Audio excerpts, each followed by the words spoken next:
Goondogs Outdoor Adventures here, Camping 101 Part 2. One of the things you want to do is I'm sure there's all sorts of stuff out there and lists of what to bring. Everyone's different. I like to pack light. As I get older, I like to be comfortable and not forget certain things and be inconvenienced. So I've been packing more when I'm close to where I am. If I'm backpacking, of course, I'm going to pack as light as possible. It's important if you're going to be backpacking, don't take too much stuff, heavy stuff, bottled water or whatever. Bring tablets or bring a pure, boil water or one of those pumps that purifies the water, something like that. You don't want to. I've been camped with people that brought heavy stuff. They ended up dumping their stuff like halfway and they went back for it later. So if you're going to be backpacking, it's important to travel light. But have a good list of stuff. I bring a chair to be comfortable. Sitting on a log and stuff gets old. If you're going canoeing, you can put a lot of stuff in a canoe and go to a site and so on. Kayak, not so much, but you have to pack lighter with a kayak. If you use the facilities, which I'm sure you will, make sure you bury everything. Where you're going to go, I'm in state land in New York State, and there's tons and tons of state land, and there's certain rules with it. You can't camp in a certain site for, I think it's like 3 days in a row. You got to be at like 150 feet from water. But in the state land itself, there's certain rules. Now, there's different rules for wildlife management areas and wilderness areas. You have to look up those rules. Wildlife management areas have only designated sites that you can camp in.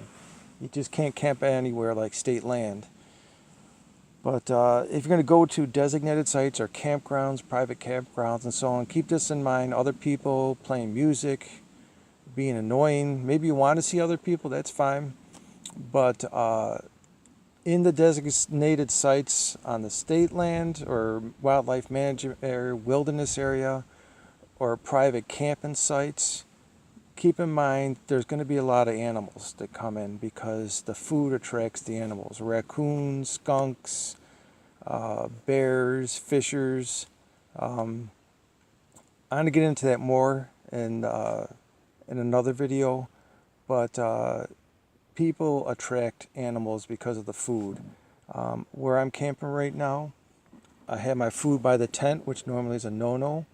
I've had bears come by my tent before in designated sites, and one time it wasn't a designated site, it was like this.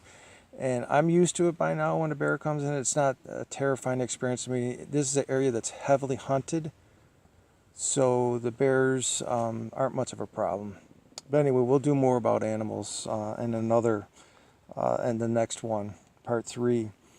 But time of year is important because of bugs. You got the black flies, mosquitoes, ticks in certain areas. Now, where I camp in the northeast, way north, I've only ran into ticks once when I was turkey hunting. It was pretty warm out. There was a couple ticks on me and my son. But generally in these areas, unless I was gutting a deer or whatever, I have never seen a tick. They're not that prevalent around here. Certain parts of New York State, there is a lot of ticks. You might want to find out before you go to a certain area, but I don't know too much about them. So as far as dealing with them, camping areas where there are ticks, you're going to have to find out for yourself how to deal with them. But black flies, of course, don't go in the first stretch of warm weather in the spring. The black flies in the northern woods, and sometimes the southern tier, we get them here too, the black flies will hatch. The difference is the farther north you go, they can be absolutely horrendous. And they cut right through your skin, and they're relentless. I tried a thermocell with them, and they help a little bit, but black flies, I just personally don't go camping when there's black flies. I end up bleeding all over the place. They get in the smallest parts of your clothes and so on. So you wait till like the second, I wait till July, August to do some camping, or cool weather when there isn't any bugs. That's the best. Mosquitoes, they hatch about the same, a little earlier than the black flies, if I remember correctly. And sometimes if the warm stretch comes at once, both the mosquitoes and the black flies hatch at the same time. Now the Thermacell that I use, that will eliminate the mosquitoes no matter how bad the mosquito hatch is. The Thermacell works great. Maybe one or two will get by, but once you get one of those babies cranking right by you, I've been turkey hunting in a swamp in the spring when there's just masses of mosquitoes, and that Thermacell is great. It keeps the mosquitoes away big time. I've never seen anything like it. It's great. But I'll always bring a compass. See, I got my compass on me. I wear it around my neck, or a GPS. It's very easy to get lost in these areas. Make sure if you're bringing your kids and so on, don't have them walk in the woods without you. Don't have the mindset, oh, I can just, go, I know the land, I grew up here.